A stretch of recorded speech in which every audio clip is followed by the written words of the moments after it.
আসসালামু আলাইকুম রহমতুল্লাহ। আমার নাম শাহাদাত হুসাইন। আমরা এখানে আসছি আমার ছোটো বোন মাইমুনাকে নিয়ে। আমরা আসছি নোয়াখালী চৌমুহনী থেকে, বেগমগঞ্জ থেকে। তো ও গত শুক্রবার দুষ্টুমিবশত সুপারি খেয়ে ফেলে এবং ওটা চাবাইতে পারে না, ওটা শ্বাস নিতে গিয়ে আটকে যায়।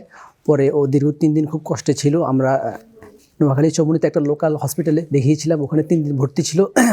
তার পরবর্তী ওখান থেকে কিছু করতে পারে নাই, ওখান থেকে আমাদেরকে এভারকেয়ার হসপিটালের নাম বলা হয়। তো আমরা খোঁজ খবর নিয়ে এখানে আসি এবং ডক্টর নওশাদ স্যার একদম কোনো কাটাছেঁড়া ছাড়া একদম ফাইবারের মাধ্যমে এটা বের করে ফেলে। আলহামদুলিল্লাহ, আমরা ট্রিটমেন্টে খুবই সন্তুষ্ট। ডাক্তার সাহেবকে ধন্যবাদ, অসংখ্য অসংখ্য ধন্যবাদ। আপনারা কেউ যদি এই প্রবলেম ফেস করেন তাহলে নিঃসন্দেহে এখানে আসতে পারেন। এখানে ট্রিটমেন্ট অসংখ্য ভালো, ডাক্তার সাহেবও খুবই ভালো।